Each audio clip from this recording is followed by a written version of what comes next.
but I was told to listen to a team of 4 speakers.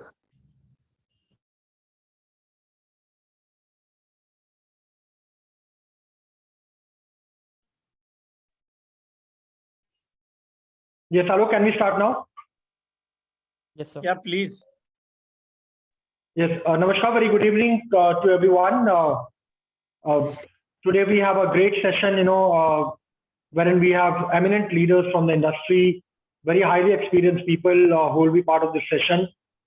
I once again, welcome each and everyone to this great session. I hope, you will be able to, learn a lot about the agility and compassion in leadership, which is a very highly relevant theme and a very interesting one as well. Before we start the proceedings, Aru, can we just go to the house rules, just for the understanding of everyone. So our request would be to, please mute your mic to avoid disturbance during the session. You may like to use the chat box at the bottom of the screen for greetings in the beginning and responses during the session. You may also like to use the reaction button at the bottom of the screen for making it interactive during the session. Please type your questions in the chat box with prefix Q and keep the question simple and short. You can also raise your hand option to ask a live question maybe in the later half of the session. Yes, can we move to the slide? Yes, so we have we have with us, our chairman of NIPM Delhi NCR chapter, as well as chairman of the ISTD Delhi chapter.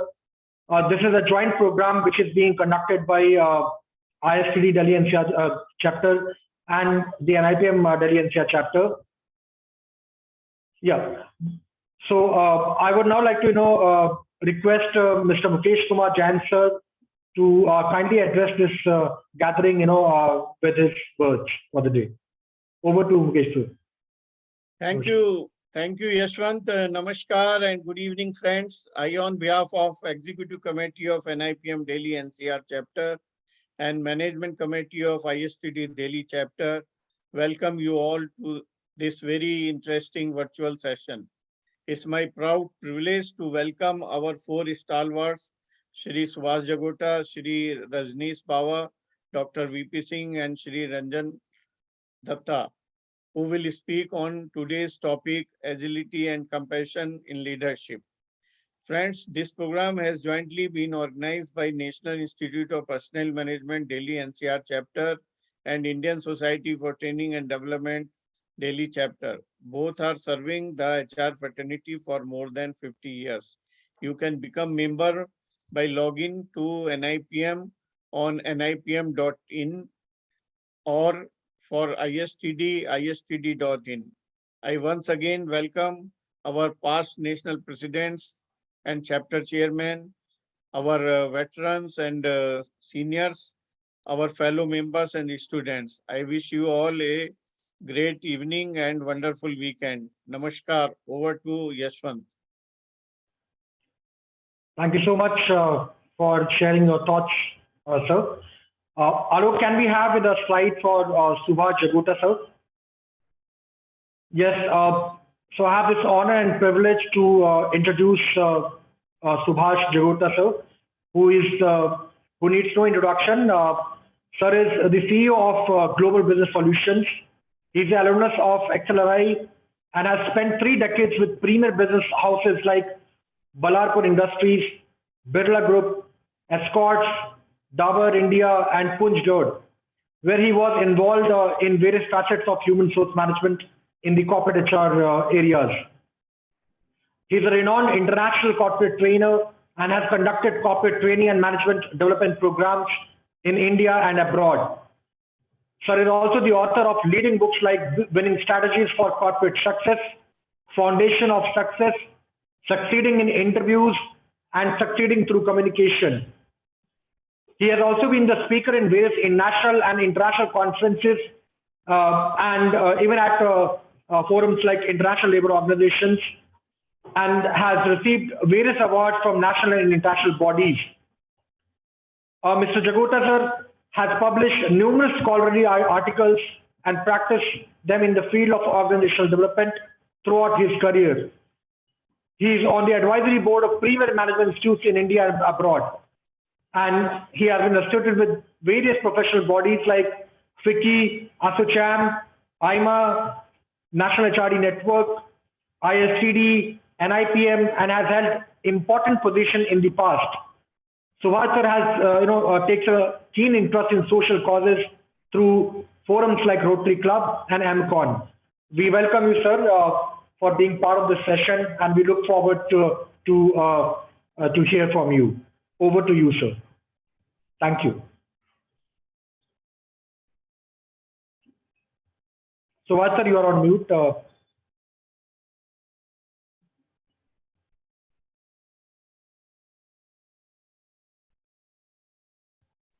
Can you hear me? Yes, sir. Yes, sir. We can hear you. Please. Thank you, Yashwant, for a very elaborate introduction.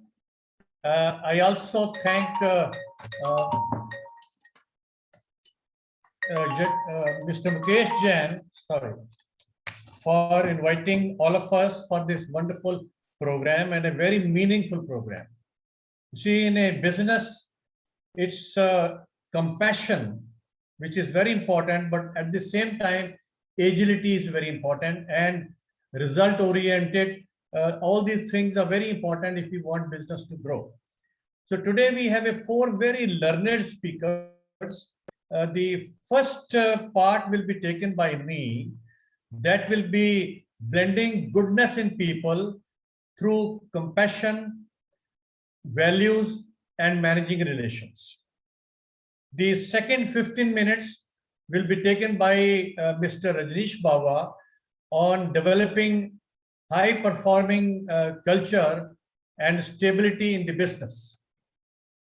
The third one is our great friend, Mr. Rajan Dutta, driving business with agility and managing stakeholders' aspirations with results.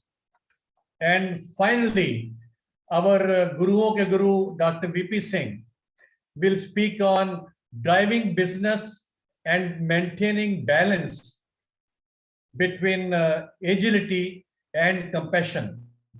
Also managing stakeholders' aspiration with results. So these are the four focus areas we shall be talking. Each speaker will take about 12 to 15 minutes. And if you have any question in the end, you are welcome to ask. We will close this session at sharp 6:15. So I will request all the speakers and the audience to keep that in mind. So first I will talk to you about the compassion part. Compassion is helping your team members to develop and grow. It helps you in solving the problem of the people and supporting them. Compassionate leaders are very kind, they are very caring, they listen to the team, they respect the feelings of all the team members, they provide support to the team, and such leaders also use compassionate vocabulary and phrases. उनकी जो भाषा है, उस भाषा में भी आपको नजर आएगा कि जो वो शब्द बोलते हैं, उनकी जो शब्दावली है और जो phrases हैं, उसमें भी आपको उनकी जो tone है, उसमें भी आपको compassion की feeling आपको नजर आएगी. I remember when I did my MBA from XLRI Jamshedpur, so we used to go to Tata Iron Steel Company quite often. And for the information of everybody, you know, when we talk of compassionate leader, Tata is one of a very typical example. They have a beautiful Dimna Lake. They have made a wonderful Jubilee Gardens. If you see the roads of Jamshedpur, my God, you can't even imagine. I mean, I'm talking of almost 40 years back. The roads used to be so beautiful. We had almost 3 or 4 clubs. XLRI, for example, XLRI students were automatically members of all the clubs. So we had the privilege to go to any of the clubs run by Tatas. So just imagine how much compassionate they are. And you have heard so many stories in the last 10 years about Tata, so I don't want to share it. Same goes with army. You see, compassion is also developing people. If you develop people, it means you are caring the people. Look at the army. You join army at the level of second lieutenant. You become lieutenant, captain, and major, lieutenant colonel, colonel, brigadier, major general, lieutenant general, and then finally you become the chief of army. For every promotion, there is a management development programs. So this shows that the army and the defense, they spend a lot of time and money in developing their people. So that's caring. Now, I have many army people who are defense people who are holding a CEO positions in various companies. And they are doing so well.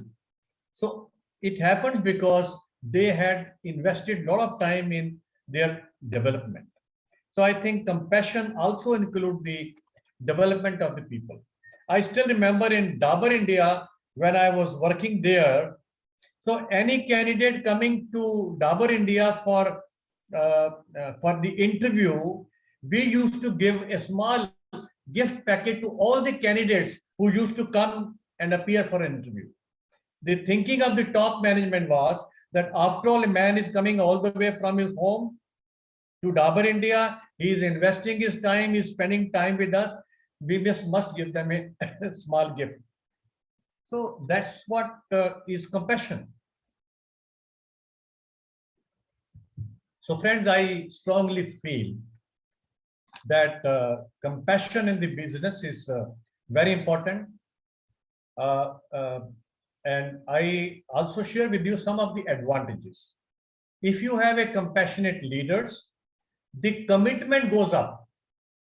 Commitment, you know, I remember I was working in Xstrops and I had such a good relationship with the management and especially my boss and super boss. Believe me, after working in this company for 14 years under the umbrella of Mr. H.P. Nanda, जब मुझे resign करना था, it took almost 8 to 10 days how to go and tell my boss कि sir मैं resign करना चाहता हूँ. So that's the power of compassionate leader. I still remember मेरे एक boss होते थे Colonel Raghuveer. His daughter Priyanka, she stood first, second in All India, higher secondary examination. And Mr. H.P. Nanda immediately sent Mr. Beg to the residence of Mr. Raghuveer, took all the photographs, and within 2 hours, the 2-page pamphlet was circulated all over Xstrops, congratulating the young girl Priyanka. Now that's what is compassion. And people who used to work with Mr. H.P. Nanda, you know, they had so much of respect for him, you can't even imagine. So, agar leader compassionate hoga, exit ratio will go down. You know, it builds a lot of trust between the management and the employees. So, it helps. Another example I can give you, I was an advisor to a company called Maharani Paint. और वहां पर हमने एक data collect किया कि सारे employees का जो ब्लड ग्रुप है that must be recorded properly. So one of our manager, one of the supervisor, you know, he met with an accident, he was hospitalized and he needed O minus. O minus group is just not easily available. But believe you me, by the time he reached the hospital, 4 donors were ready to donate O minus blood. So this is what is compassion. People start loving the company. So compassion is very important. So I would conclude saying that if you strive to make people comfortable and valued, you have already succeeded. And I've written in my book, if you make people successful, you are already a successful leader. A little bit about the values. Now, values talk of the character of a company. If values help you to take decision, values help you to take action, values build trust. If you have a good values, employees are satisfied, and if employees are satisfied, automatically the customers will be satisfied. But here I would like to share, most of the company, the chairman of the company had made the vision and values, and it is displayed in the reception and the chairman's office, and that's all, end of it. That has got no meaning. In one of my last company, we did almost 25 workshops all over the world just to arrive at the values of the company. We involved even the workmen, even to the extent we have involved the sweepers. You see, we had talked to them, what values would you like to have in the company? And once they were involved in the values, believe me, the commitment was very high. So that was a very success story. In values, I would like to say that it must be shared. The visibility must be seen. And third is, values में implementation plan is very important. हम लोग values तो बना देते हैं, लेकिन implementation plan किसी को मालूम ही नहीं है कि इस value को हमने implement कैसे करना है. Typically, there are so many values you all know, but I will talk of only one. Let us say creativity. Now, creativity is a value in many companies. Even Maruti has that creativity values. And I remember myself, I have conducted almost 20 workshops in Maruti, how to implement the values. इसके ऊपर मैंने करीब 20 या 25 training program myself I have conducted this. So implementation plan is very important. So implement plan के लिए एक चीज जो मैंने इंट्रोड्यूस की कुछ कंपनियों में, idea day. So you pick up the second Friday of the month will be the idea day. आप उस दिन वहां खूब बैनर लगाइए, पैम्फलेट लगाइए, सर्कुलेट करिए, and you encourage everybody कि each employee will have to come up with at least 1 or 2 ideas. Give them 2 hours time, let them have a brainstorming session. So one suggestion that I would like to give, maybe every second Friday or second Thursday or whatever you want, one day in a month should be an idea day. And then prompt recognition of the values. अगर किसी ने suggestion दी है, it must be recognized as fast as possible. You know, I remember in Dabur India we had a friend Karthik Raina. जब भी किसी ने कोई अच्छा suggestion दिया, within half an hour एक मिठाई का डब्बा आ जाता था, and that was distributed in the department. वो जो long term recognition है वो तो बाद में होगी, but immediate also is very important. Then I think weightage must be given in performance appraisal. अगर आप अपनी values को performance appraisal में weightage नहीं देंगे तो बात नहीं बनेगी.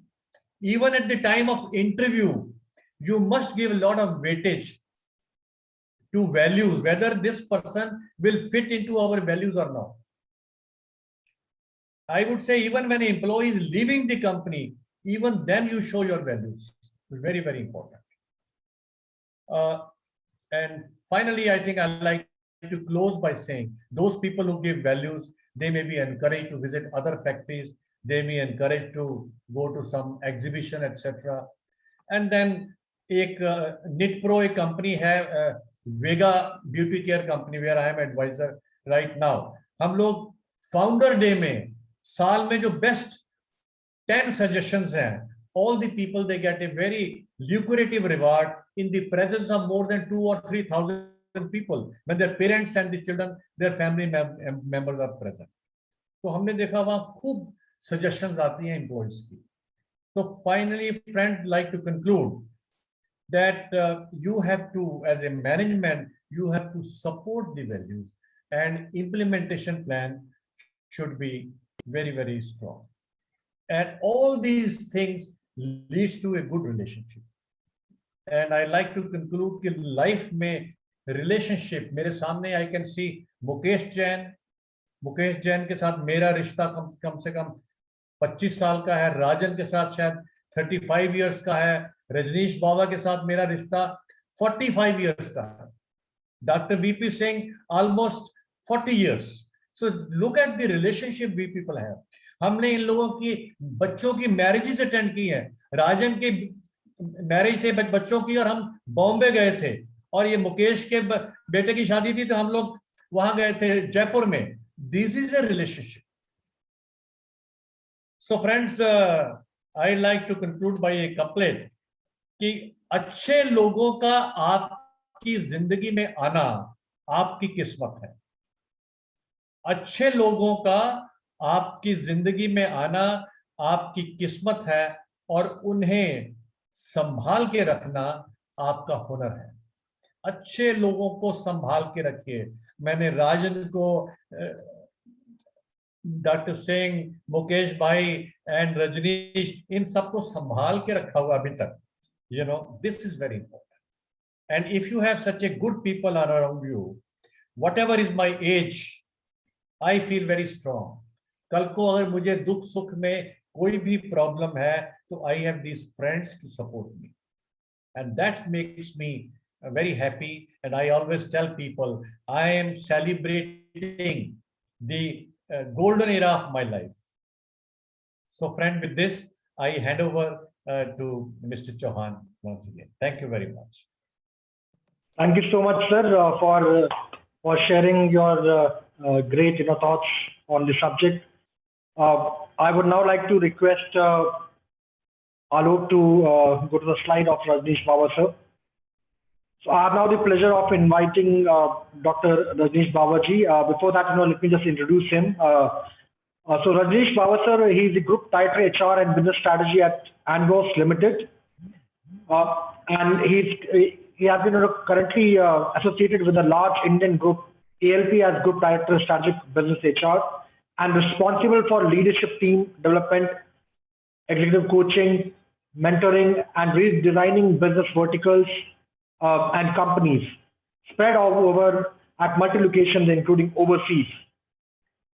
Immediately prior to this, he was the HR Director with New Holland Tractors Limited and have held positions in UK, Austria, New Zealand, Italy, including Director SE Asia countries during his 18 years of association with NHI. During his 3+ decades of experience in auto and allied industries, he has served in various capacities in leading Indian companies. He is known for many path-breaking HR practices like blue-collar management, industrial relations, employee engagement, multiple employment model, etc.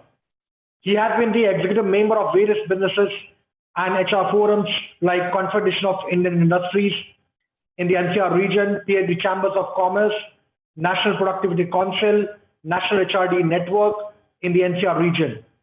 He has been the advisor to state government bodies in the Rajasthan, Haryana, Uttar Pradesh, Punjab, Maharashtra, and advisory member for business schools and engineering colleges and vocational schools. He is a commerce and law graduate and postgraduate in industrial relations and personal management and specialization in service laws. He's an avid reader, well-traveled all across the world.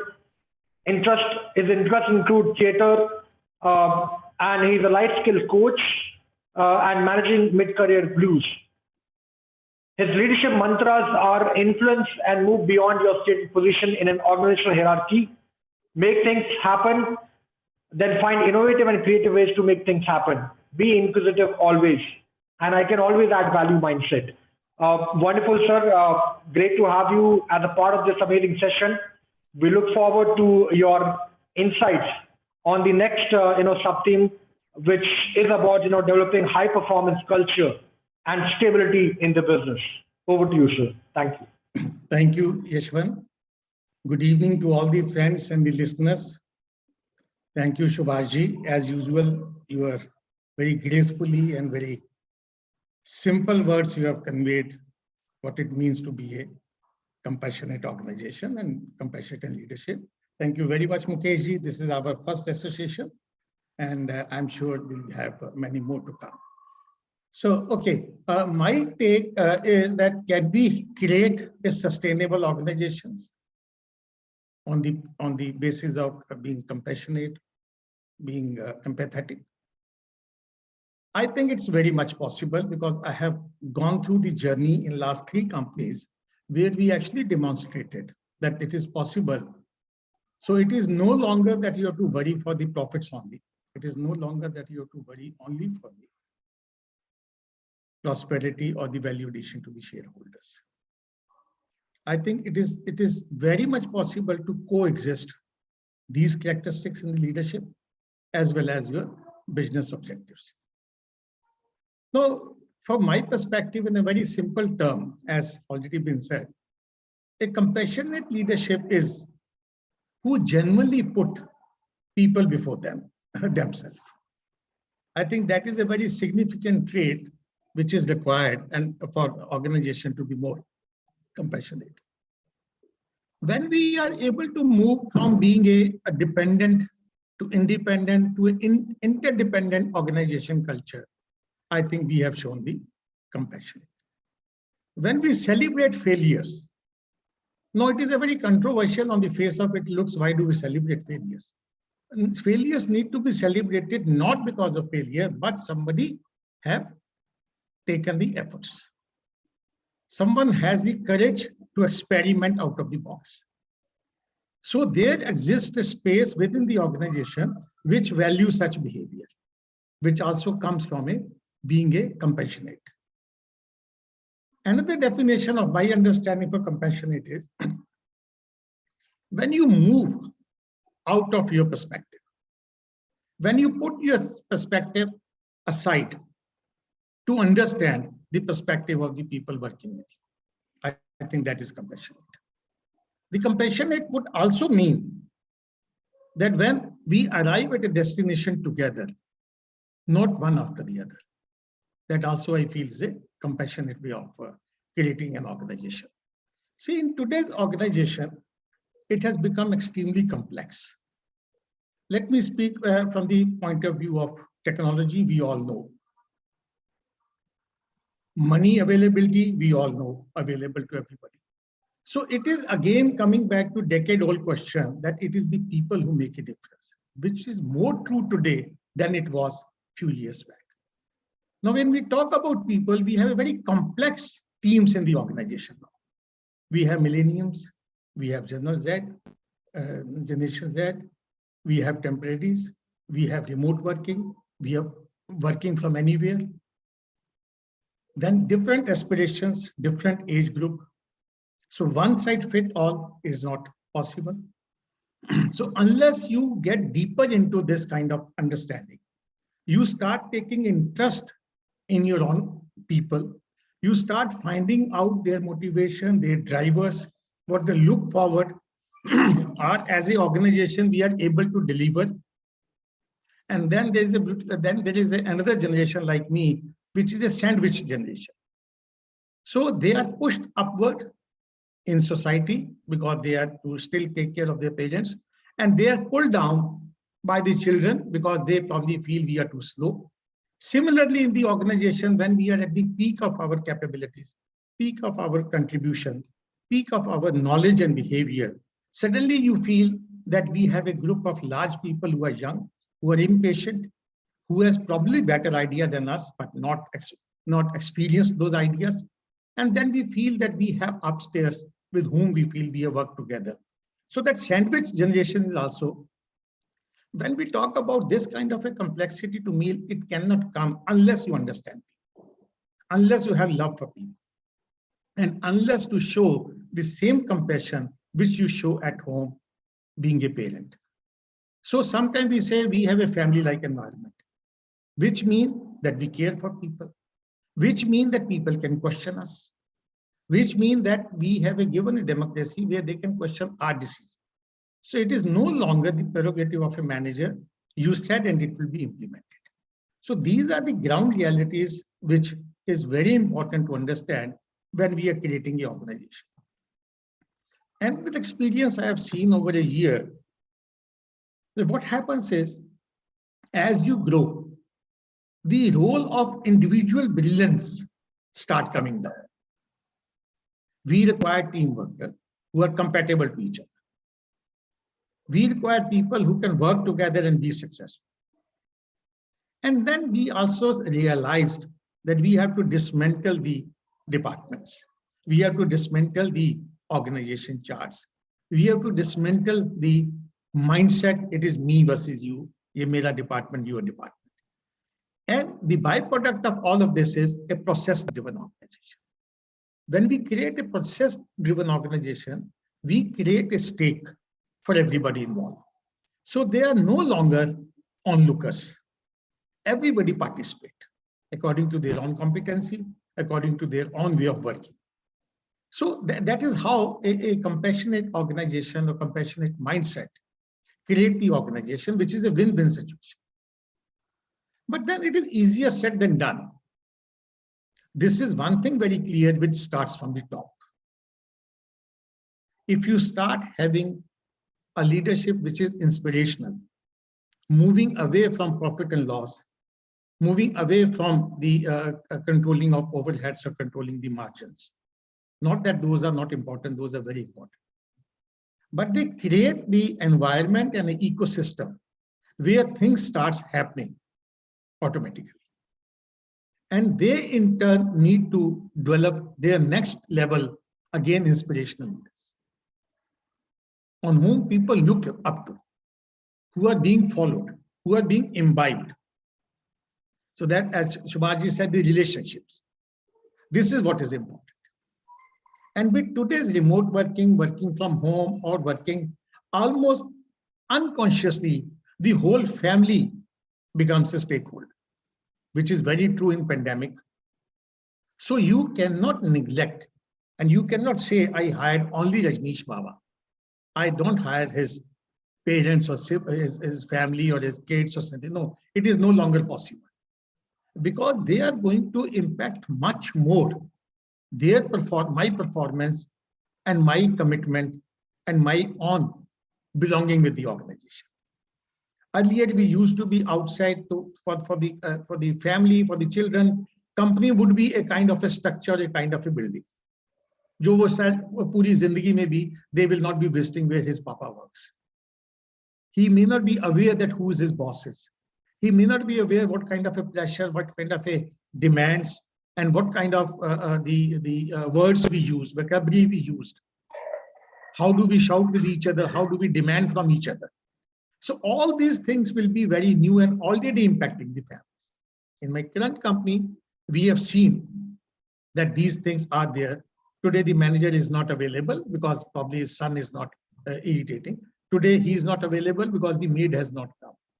Today, he is not available because suddenly somebody has fallen sick. So earlier, it used to be when you reach office, you are done. Okay, so telephones, okay, you can do once or twice, but you are available to the company for 12 hours or 10 hours. So this is what are everything boiling down to how empathic you are and how compassionate you are. This is how the organizations are built. People see. The families becomes a very bonding point. I remember a lot of time, my family would know much better than me, the New Holland, or my bosses, or they know my current bosses or current building, the company or the product. They identify so strongly with the organization. That is what the beauty of being a compassionate leader. And it is not easy, because when you really want to create an organization, which is that wonderfully as I have described, you also have to let go lot of ego. You have to let go lot of authority. You have to get used to that people will come up to you and ask questions. So you are no longer erstwhile boss. Jo keh diya, wo keh diya. No. They may have a better views than you. They may have better solutions than you. So you need to be humble. You need to be understanding. You need to appreciate, yes, okay, probably this idea is much better. I think that is what I have learned in my 30 years. The first lesson of creating the organization through compassion, I learned when I was hardly 21 years old. One day I was very excited. I was working for an export company. Those were my learning days. And I went to my director over there and very excitedly I told him, Mr. Bhalla, people are so scared of you. The moment they see your car a kilometer before, those days the road was straight and you can see, they immediately go back to their workstation, they start working. He listened to me and he said, he put a hand on my shoulder. He said, young man, I do not want people who are scared of me. I do not want people who are afraid of me. I do not want people who work because of me. I'm available. I need to have people and the relationship where I can inspire them, they should work for me.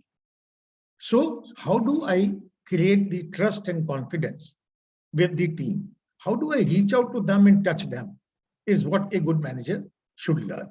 And this is how the organization and institutions are built.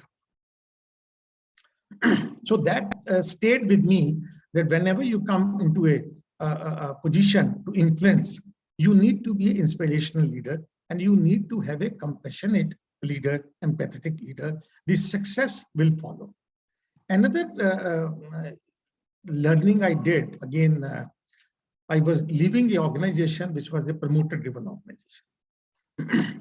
After about 11 months or 12 months only. So the chairman was very keen because he brought me. He said, Rajneesh, you're going very early.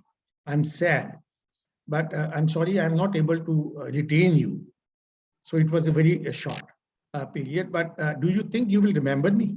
I said, absolutely. I've learned a lot from you. No, he was not able to judge whether I'm taunting or I'm serious. He said, how can you learn from somebody like me who everybody despises?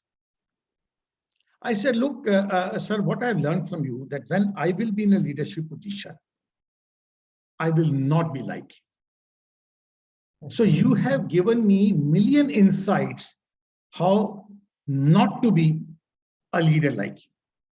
So now you have made my path very easy, because now I know, I don't know what I want to be, but I know what I don't want to be. So this was another learning, and then they were very successful in their own way. So in New Holland, I was fortunate to experiment a lot of things because I joined at a very formative years of that company.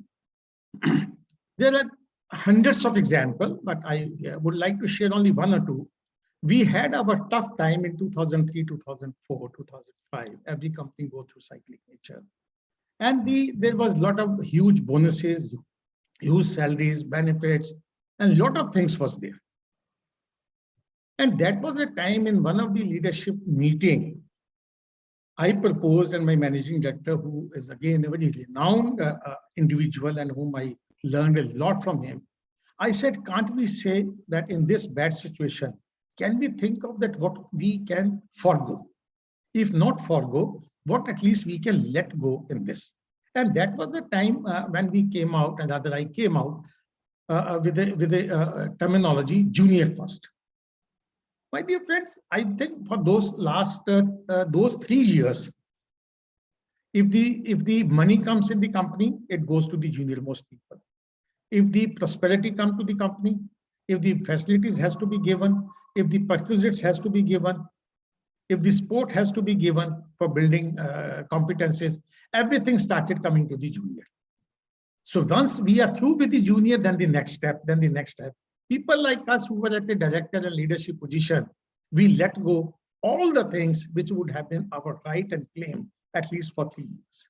That's what I say is the compassionate leader. Then how much interest we take in the development of people? Do we do lip service or we genuinely? So we put a system in our organization that all position up to a particular level has to be looked within. So as a leader for HR, I said nothing doing. If you are not able to create somebody from within, then you are as good as a bullshit manager for us. So there was a lot of chillapilli. It is not easy. But then when you are bent upon creating an organization which is beyond you, where purpose is much after you have gone, the purpose still exists. So you have to let go, you have to make people understand. So this is how we said, okay, up to a particular level, all position has to be filled from within. So this was another success story. Another thing we said, we trusted our people. For initial years, you will be surprised, for about 7 years, we didn't have any attendance system in the company. We said we trust and believe our people. So that was the demonstration of our belief, what the topic we are talking about over here. And I don't know, I will leave the others to judge how much they feel that New Holland has grown. Though I have left it almost 5 years back, there must be some few delusions, but that is what we look forward to. That is what we say, that it is possible to create a leadership this thing. It is important that we must encourage people.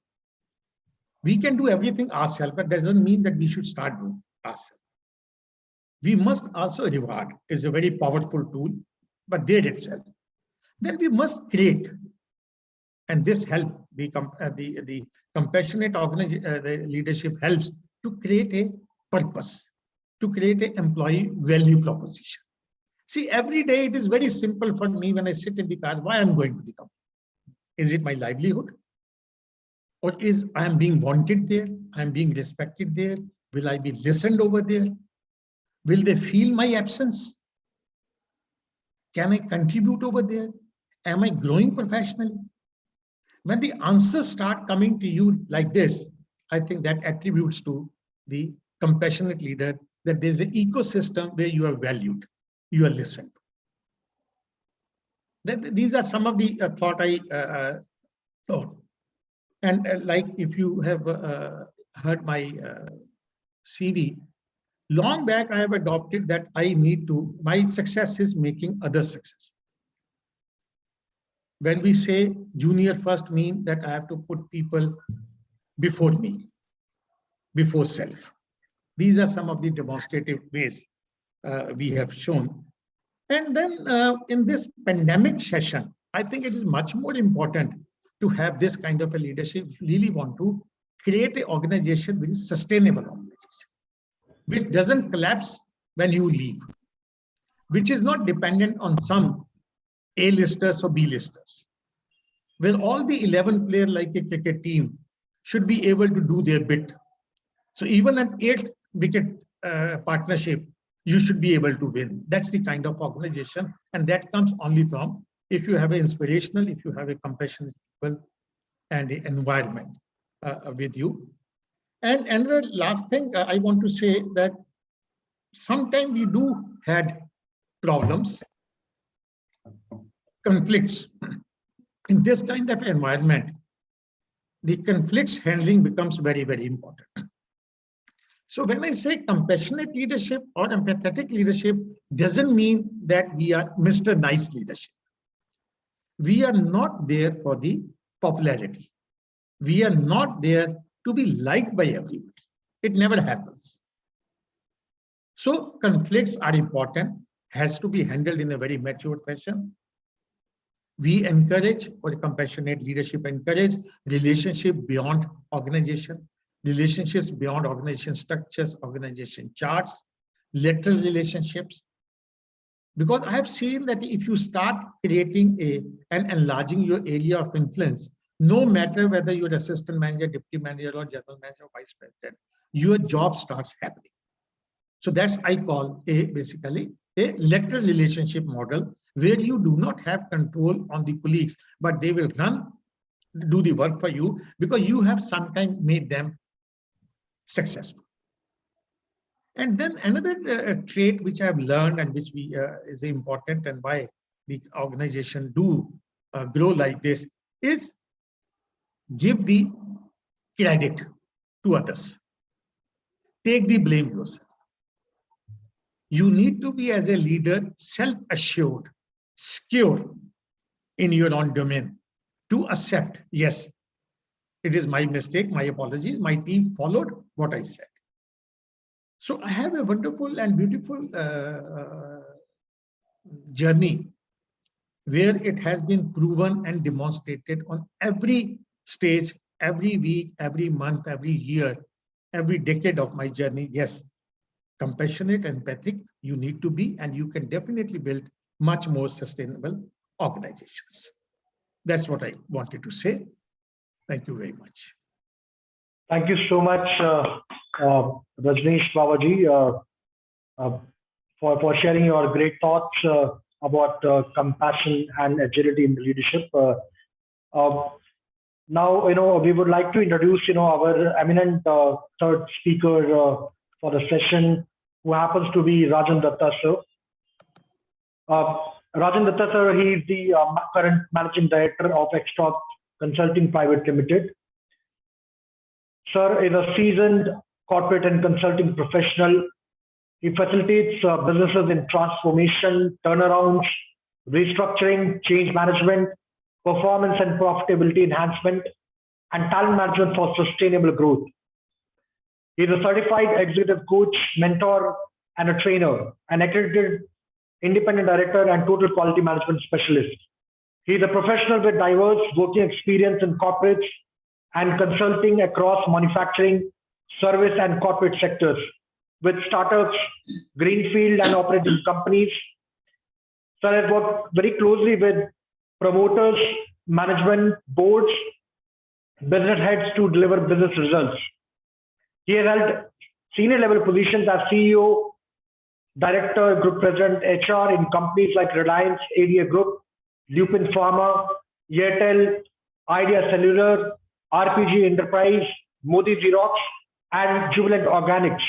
Currently, he is also the coach and advisor to several companies.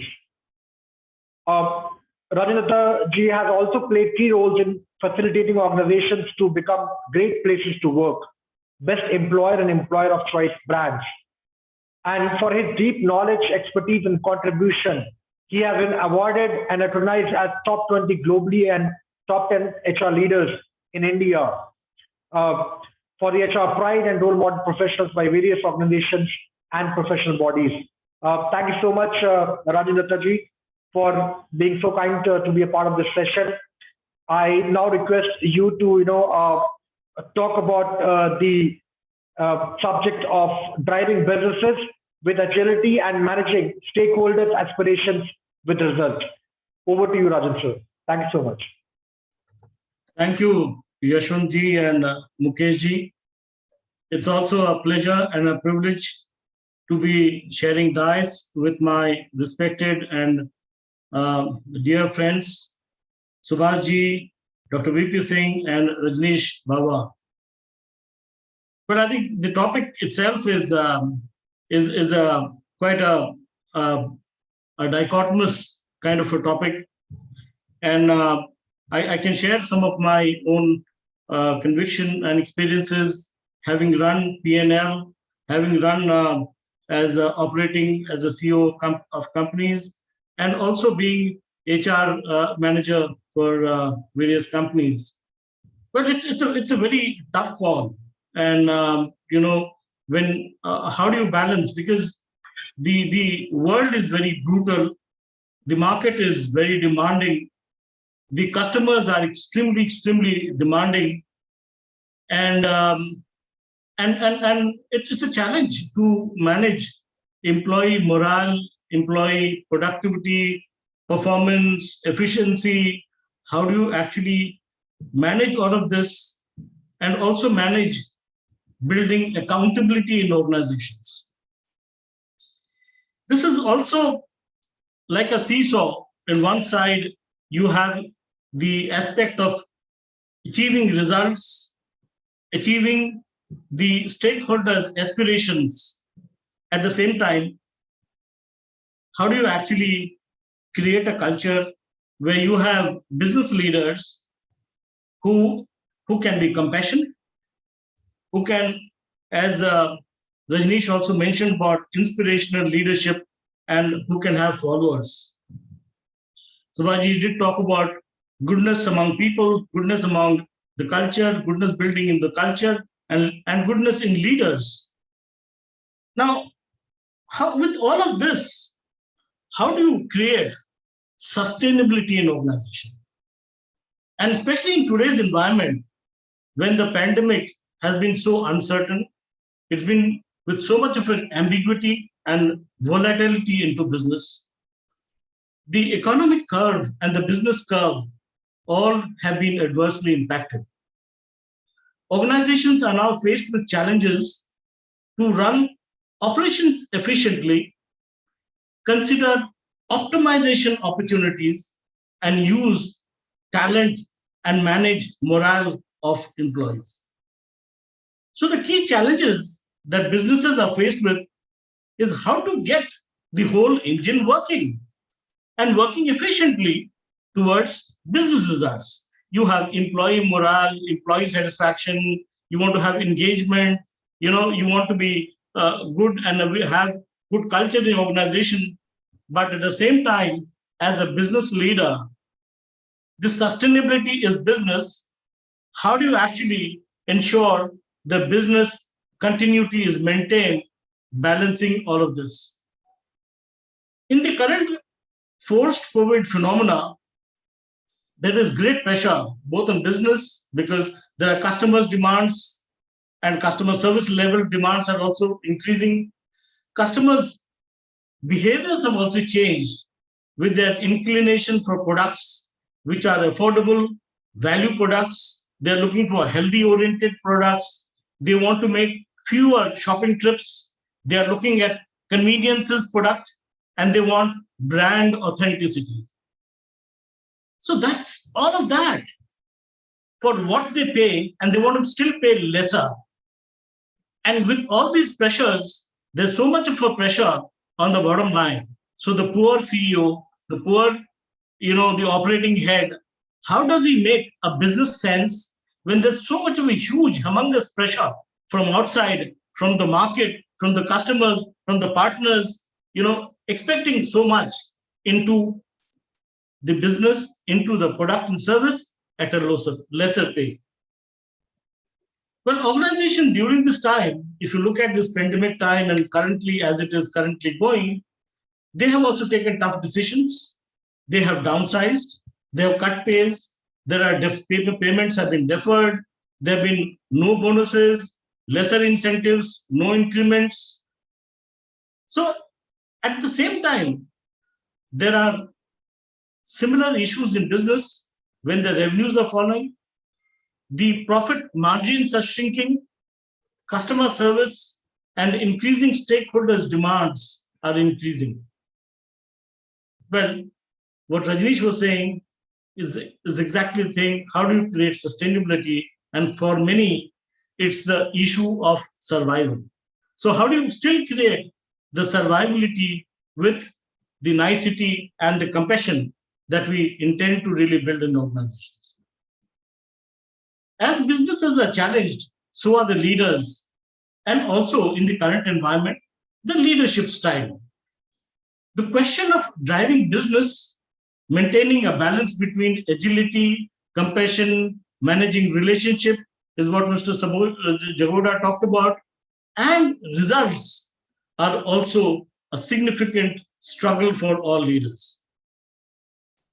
Well, when we look at certain researches and we find the analytics of the Gallup, and Gallup have found there are 4 universal needs of leaders. And what it actually talks about that these needs of leaders or traits of a leader of having trust, compassion, stability, and hope. Hope of survival, hope to do well, hope to thrive. If you have that, then there are opportunities and aspects of success that you create in organization. Similarly, when we look at McKinsey, and McKinsey have actually looked at few qualities that are critical for business leaders to find their way to the next normal as things get into next line of business. And their researchers demonstrate the issues of traits like having resolve, having resilience, getting into returns on business, reimagination, innovation, creativity in business, and bring about reforms in business are some of the traits which McKinsey kind of looks at into critical business leaders. Hence, the strategic areas for business needs to be focused on generating and recovering revenue, rebuilding operations and operations excellence, create more and more stability and more excellence in operations, rethinking in organization and accelerating the adoption of technology or digital solution. During all of this, as the theme also talks about agility, during this time, speed matters. Speed is of immense essence. It will not be enough for companies to recover revenues gradually in this crisis time. Leaders will need to fundamentally think their revenue profile to position themselves and blend both short and long term into a status where they can look at building their business model for survival and being ahead of competition. Well, the opportunity here is now or never. And this move and this shift is very, very essential. And that's what brings in agility. And the agility is towards rapid revenue response. Revenue is the bottom line. Get your revenues first. Identification and prioritization of more and more newer revenue opportunities. How do you develop an agile operating model? How do you structure, restructure, revamp, and create organization which is going to be an agile? And that's what we have experienced operating and doing a transformational work over the last 3.5 years in a large Bangladesh company, which was a 600 crore company. We turned it around to a 1150 crore company, from a number 2 company to number 1 company. And those were the aspects of creating the entire restructuring and reorganizing the structure of an organization, which is going to be agile in operations. And this urgency within the company and creating the culture where people jump on quick video conferencing to solve problems, give the remote teams more decision-making authority and support by right processes, systems, and governance. That is the robustness that you need to create, and the agility and the quality will get built in the organization only when you built in the aspect of urgency in the entire culture of the organization, and people will also work towards key deliverables which are also focused through the right processes and governance. For building the agility in organizations also need to evolve the customer-focused structures, train employees on customer sensitivity, empower those people in the front to take decisions and make fast changes to adapt to the market needs. But leaders can actually better mobilize the organization by setting clear priorities, goals, and roadmaps, empowering teams to discover and implement solutions. To promote rapid problem solving and execution, what we have been evolving and working with the organization in this high stress and chaotic situation is to create network of teams. How do you create in organizations networks of teams and empower them to really handle those issues expeditiously? And similarly, if you look at innovations and the kind of changes that adaptability to change and changing to the needs of the market, we found some recent examples. What we look at inspired leaders like Domino's, Amazon India, certain hospitals like Apollo, Fortis, even Reliance Hospital. They have managed the challenges of stakeholders' requirements and their aspirations with agility and creativity. The industry recovery will be now and for future with new normal. It is critical that during this time, more and more investment gets into technology, intensive training, and upskilling of staff, recognizing what even Rajneesh talked about, recognizing the performers, as we need to identify and recognize more and more heroes who will perform and who will actually help the company to succeed in this pressure time. Well, business success or failures will often also be determined by how biggest the USP or the key differentiator of any brand. And the brand, where it comes from, is its people. Or the way how things get done, which Rajneesh talked about, is about inculcating, nurturing, and building the right culture. So it's the people and it's the investment that you made in this time also to create the right culture. Subhash did talk about the culture of how do you create goodness, how to create values, how to create relationship. And those are some of the ingredients of values that you create in an organization culture, which is strengthened to perform. And well, I think during this period, we too have advised our clients that culture of compassion improves collaboration, trust, and stability in business. Empathy is one key character that becomes a strong facilitating force for inspiring, motivating, and retaining good talent. And there were enough or more examples, which Mr. Subhash Jagota also mentioned, how some of the promoters, chairmen, and leaders have actually either motivated or retained talent with all these empathy, the aspect of empathy.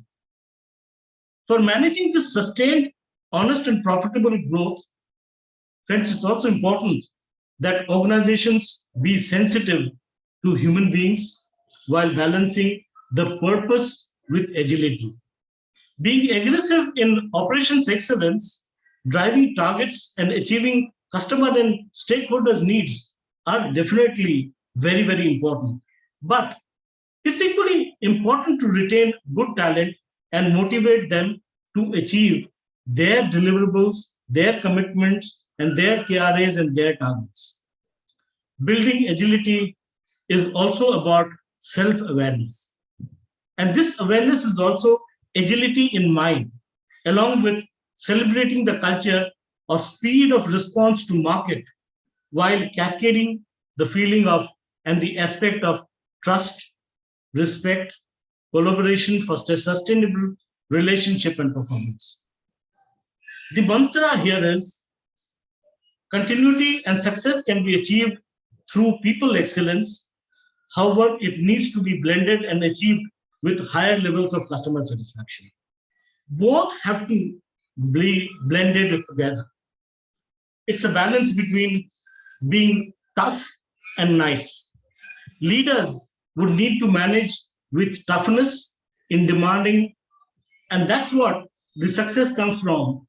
Business leaders, CEOs, P&L heads needs to demand toughness in demanding adherence to systems, processes, quality standards, customer commitment, and needs to strengthen business reviews.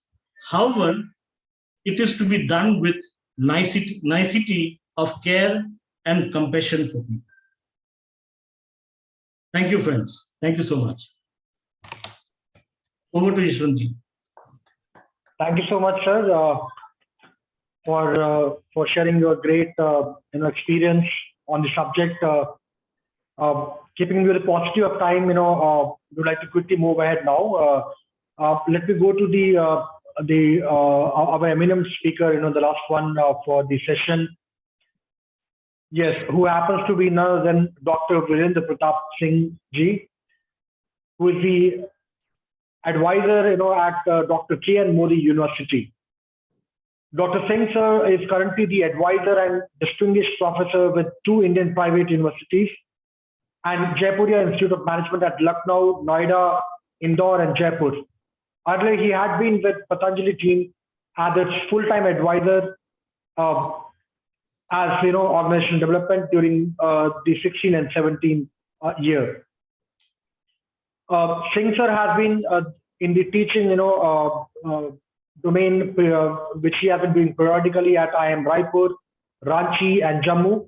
He has also coached students of master program on organization development and change during 18-19 at Tata Institute of Social Sciences, Mumbai. During 2002-2015, Dr. Singh had led human resources team as HR director at RJ Corp world's largest Pepsi bottler and franchisee, owners of Pizza Hut, KFC, Costa Coffee, and Cream Bell ice cream in 19 countries, including Kenya, Uganda, and Morocco. He was earlier associated with Xstrops Group during the period from 1993 to 2000 at Visakhapatnam Steel Plant and at Hindustan Copper Limited during the period from 1982 to 1993. Dr. Singh has been a researcher and a faculty member at VM National Institute of Cooperative Management at Pune during the period from 74 to 1977. Then at the Institute of Company Secretaries of India during the period from 78 to 79, and All India Management Association during the period from 1979 to 1982. Dr. Singh sir, is a postgraduate from University of Calcutta with specialization in business laws.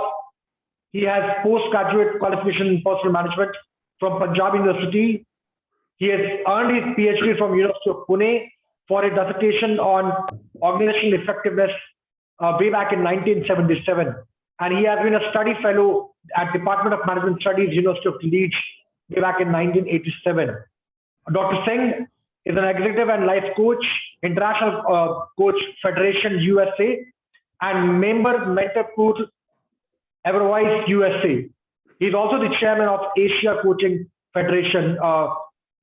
Glad to have you as a part of this session, sir. Thank you so much for joining in. We look forward to your key insights on the compassion and agility in the leadership, and how do we create that balance on the subject. Over to you, Dr. V.P. Singh, sir. Thank you so much.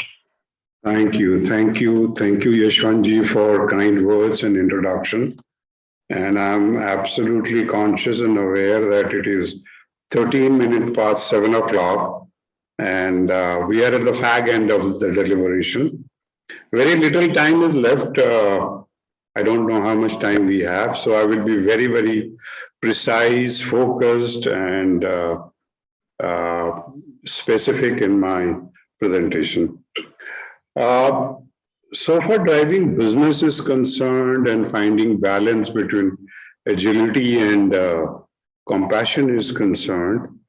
A couple of initial statements. You cannot drive business today without being agile and compassionate. These are non-negotiable. You cannot be a leader if you are not a compassionate person and if you are not an agile person. So it's non-negotiable, number one. Number two, many of us probably believe that agility and compassion are conflicting, or they are mutually exclusive. The reality is that agility and compassion go together. You cannot be agile if you are not compassionate, and you cannot be compassionate if you're not agile. And this misunderstanding arises primarily because many of us fail to comprehend what agility means or what compassion means. So let me take a couple of minutes and let me delineate, let me build on the concept of compassion and agility. I think it is very important to understand these two concepts, then only we will be able to fathom that why these two components are important for driving business. Now, we often confuse this word compassion with similar words like empathy, sympathy, pity. They are not same. In the continuum of emotions, understanding, and engagement, pity is at the bottom. In Hindi or in Sanskrit, we call it daya. Daya, that is pity. That is not compassion. What is pity? Pity is a feeling that I'm sorry for you, or I acknowledge your suffering. Compassion is much more than that. Compassion is also beyond sympathy. Sympathy is what we call sahanubhuti. I feel for you. I care for your suffering. That's sympathy. And the next level is empathy. I feel with you. I feel your suffering. What is called samanubhuti. Daya, sahanubhuti, samanubhuti. Compassion is beyond that. Compassion is, I am moved by your suffering. I want to relieve your pain.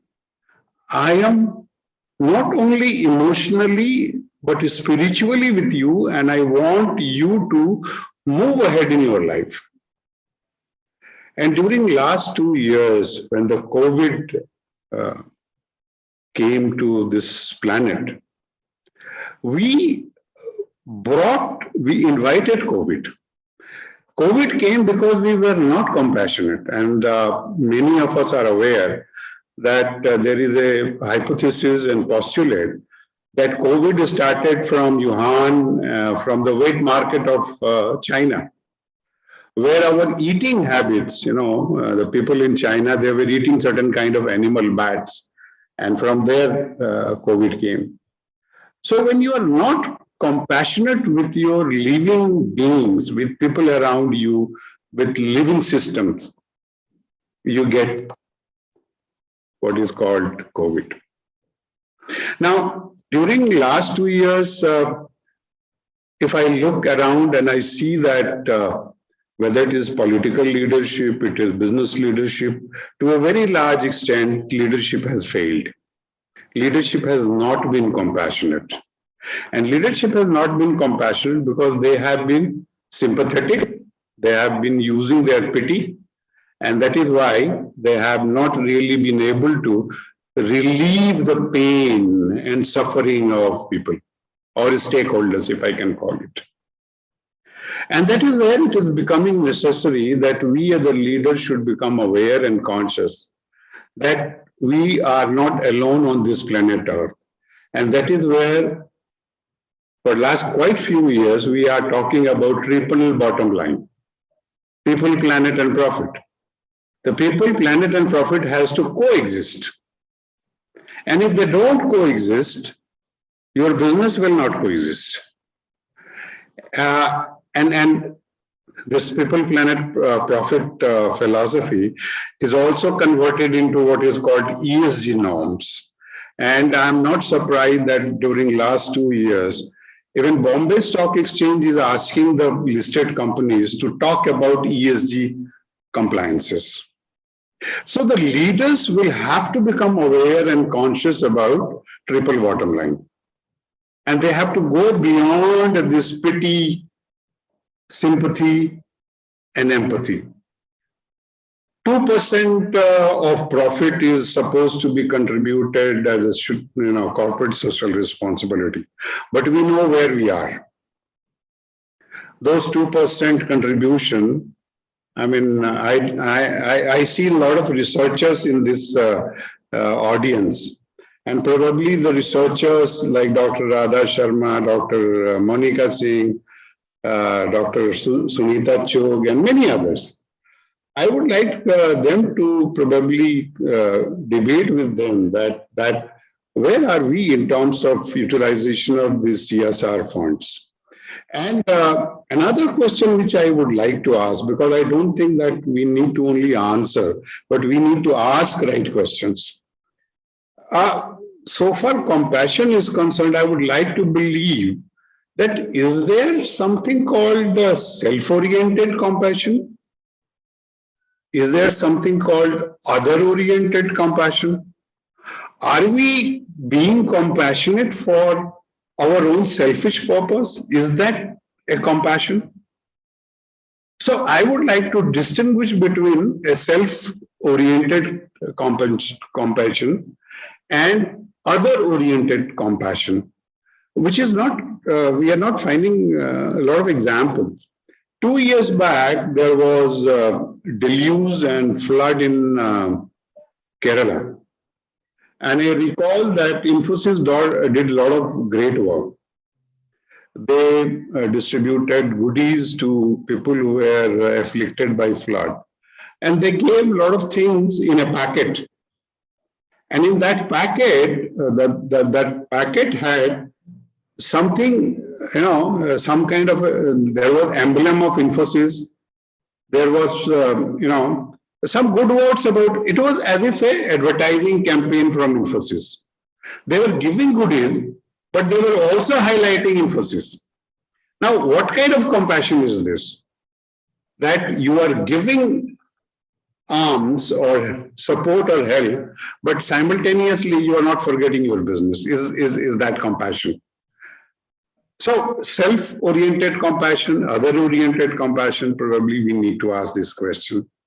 And it's not surprising that even 16-year-old boys and girls like Greta Thunberg and many other people in India also, they are talking, the young generation is saying that today's leaders are not compassionate.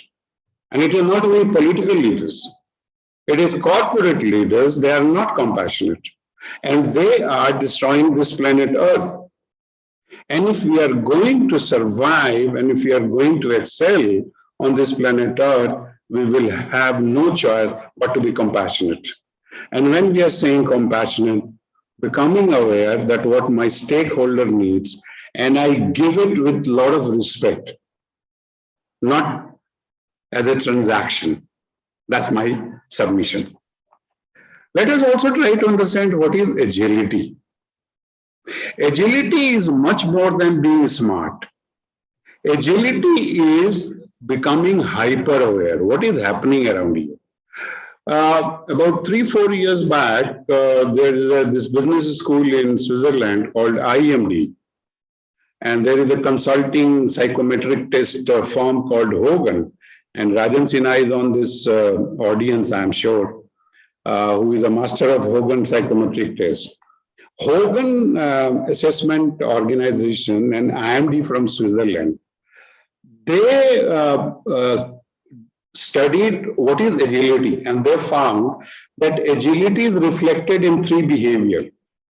जो agile लोग हैं उनके 3 अलग-अलग behaviour होते हैं. Number 1, they are hyper aware. They are constantly aware what is happening around them.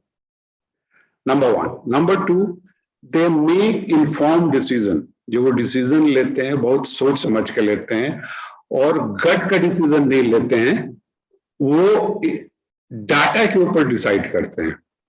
Number 3, their execution speed is very high. Hyper aware, they are very hyper aware. Number 2, they take informed decision. Number 3, their speed execution is very high. And we see all around us, even today when you were probably watching India-New Zealand match, you would have seen that some of the best players were not hyperactive. आज आपने अगर ध्यान से cricket देखा होगा तो आपने पाया होगा कि रविचंद्र अश्विन जो कि अच्छी बैटिंग कर लेते हैं पहले बॉल पे आउट हो गए. और पहले बॉल पे इसलिए आउट हो गए क्योंकि एजाज पटेल उनसे ज्यादा हाइपर अवेयर था. और Ravichandra Ashwin is a very good batsman, but today he was not hyper aware. And Ajaz Patel was faster and better.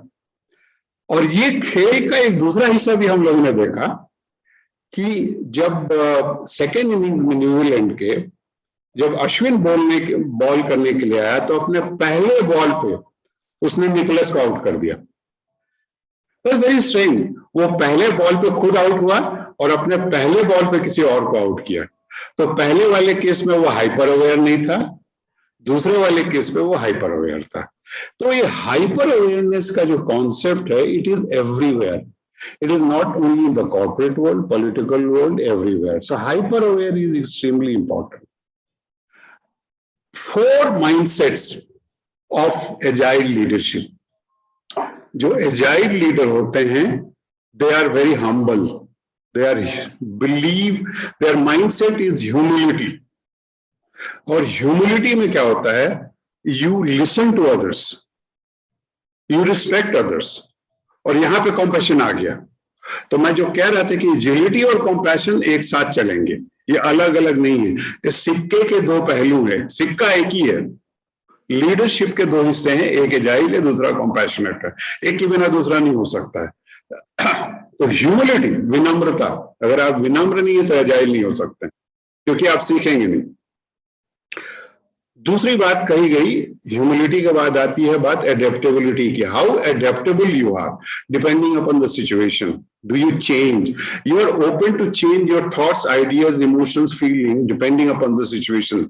स्थान, काल, पात्र के हिसाब से अपने को बदलने के लिए आप तैयार हैं. That's adaptability. Third is vision. आप कितने विजनरी है, आप किस तरह से भविष्य को देख रहे हैं. You can't run a business if you are not a visionary. And lastly but not the least, engagement आपका स्टेक होल्डर के साथ क्या है. Have humility, adaptability, visionary, engagement. HAVE, चार चीजें. Have, if you have, you are agile. And if you do not have, you are not agile. और have में ही आपने देख लिया कंपैशन है. So this agility piece and compassion piece are together. They go together. And I'm aware that it is 28 minutes past 7 o'clock and I'm going to close in next 2-3 minutes. मेरा ये कहना है कि आज जब हम organizations को देख रहे हैं, and it's not only in India, I mean, McKinsey came out with a report in September and they were talking about great attrition. They were talking about 15 million people in US and Europe and Singapore resigning. And they were resigning despite being the fact that they didn't have job. And they resigned, and this is what great attrition, McKinsey's report is there in public domain. And what employers thought that people were resigning because they thought that employees were looking for more money. They were looking for mental happiness. They were looking for work-life balance. But when the research was carried out, what it was found that employees were resigning not only because of whatever these reasons, they were leaving organization, great organization, because they believed that employees were not providing what is called a purpose of life. They were not creating a trustworthy environment, a trusting environment. They found that the employees were feeling that they were not advancing in their life and career. Of course, the trust and other things also came in between. So there is a big gap between what we as the leaders look at and what employees are looking at us. ये attrition का जो कहानी हुई है उसमें ये हुआ कि एम्प्लॉयज लोग समझ नहीं पाए कि ये लोग छोड़ क्यों रहे हैं. और आज हिंदुस्तान में भी यही कहानियां हो रही हैं कि हम लोग एम्प्लॉयज को दूसरे ढंग से देख रहे हैं और एम्प्लॉयज अपने लाइफ में कुछ और चाह रहा है. हम सोचते हैं उसको तनख्वाह अच्छी चाहिए, उसको फ्लेक्सिबल वर्किंग चाहिए, वो तो उसको चाहिए ही, लेकिन उसके अलावा भी उसको चाहिए जो हम नहीं दे पा रहे हैं. हम एजाइल नहीं है, हम कॉम्पैशनेट नहीं है.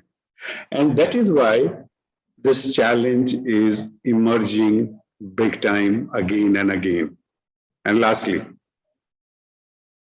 most of the leaders, most of the organizations have business continuity plan, but I doubt if they have people continuity plan. I don't know how many organizations have people continuity plan. Business continuity plan तो सबके पास है, नहीं है. And that's the most unfortunate fact and the reality. If I can once again at the cost of repetition say that agility and compassion is part of the same coin.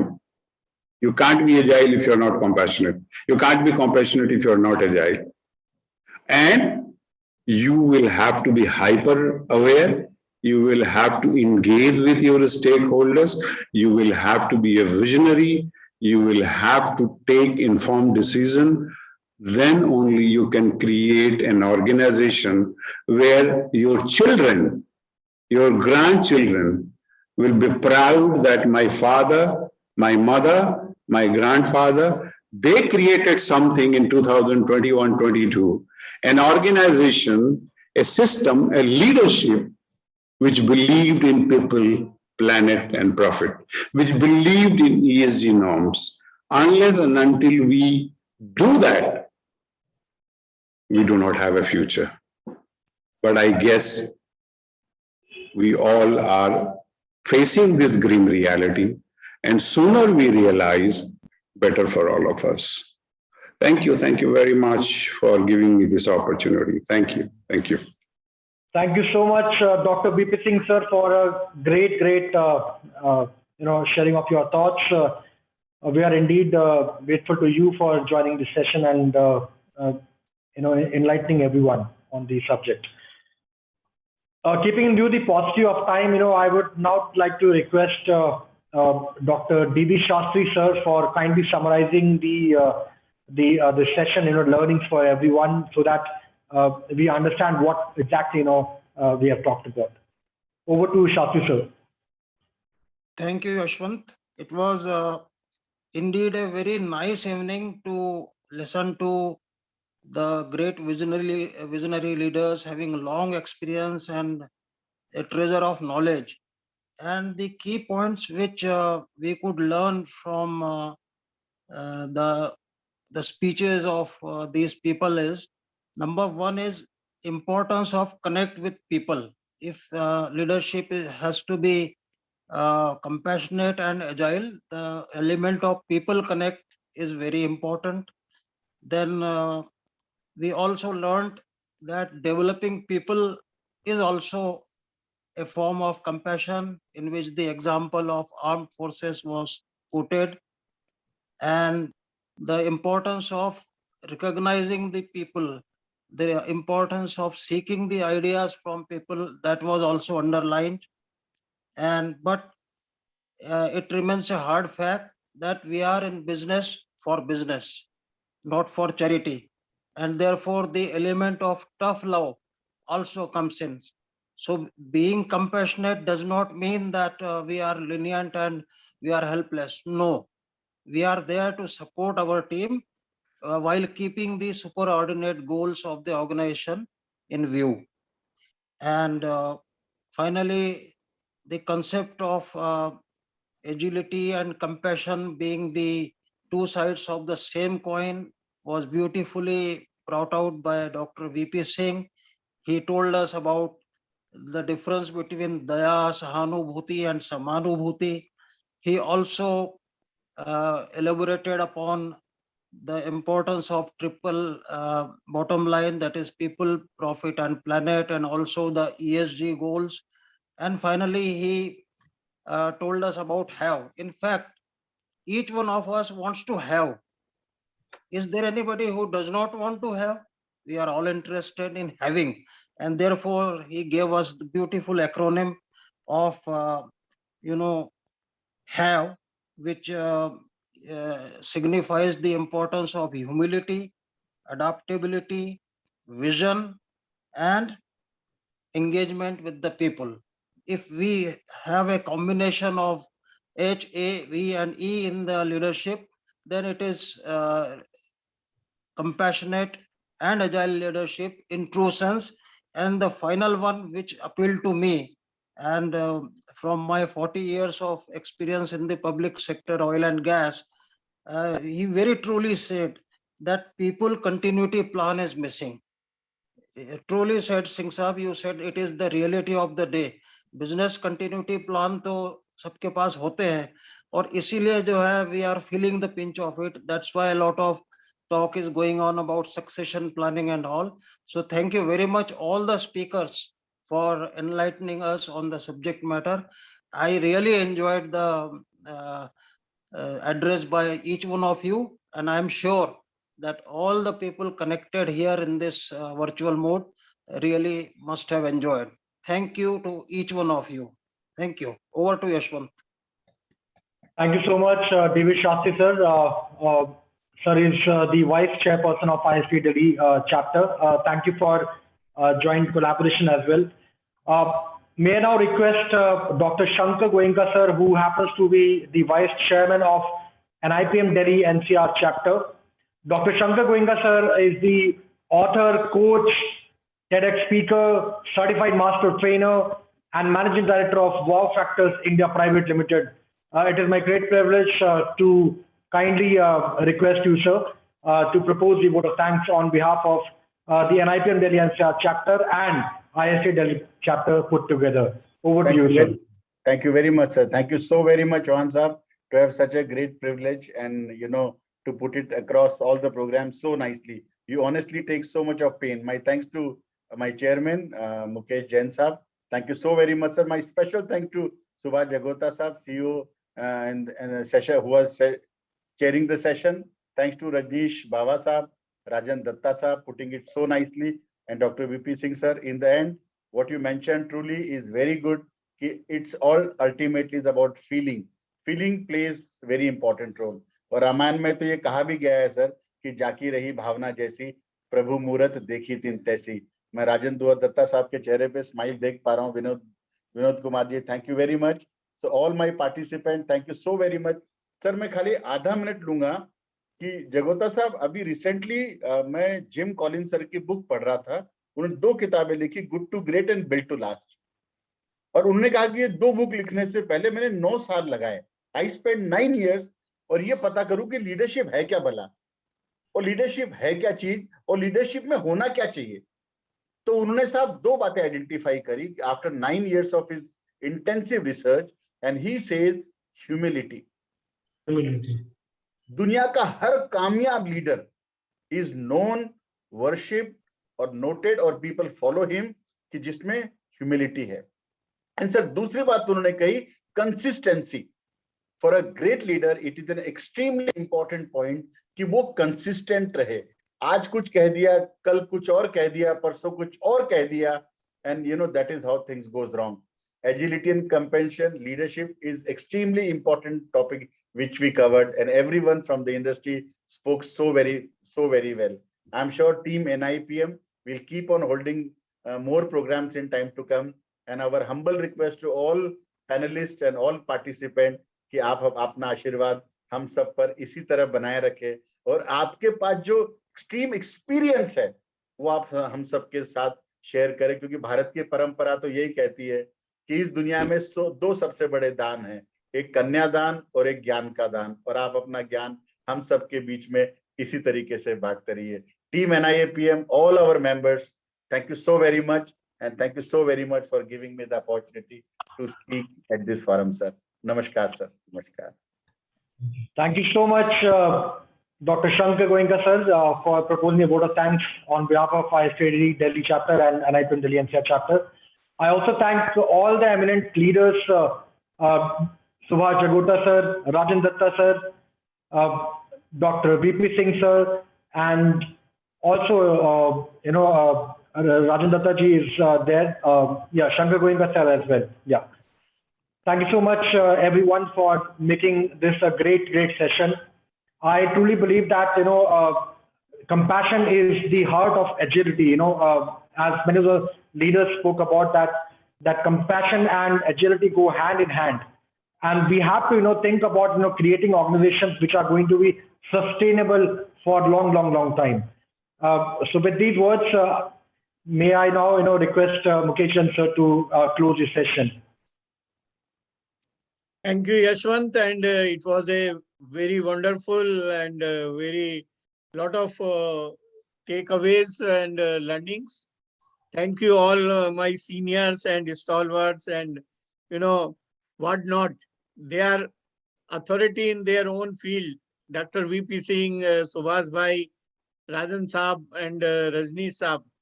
Thank you very much for your great session.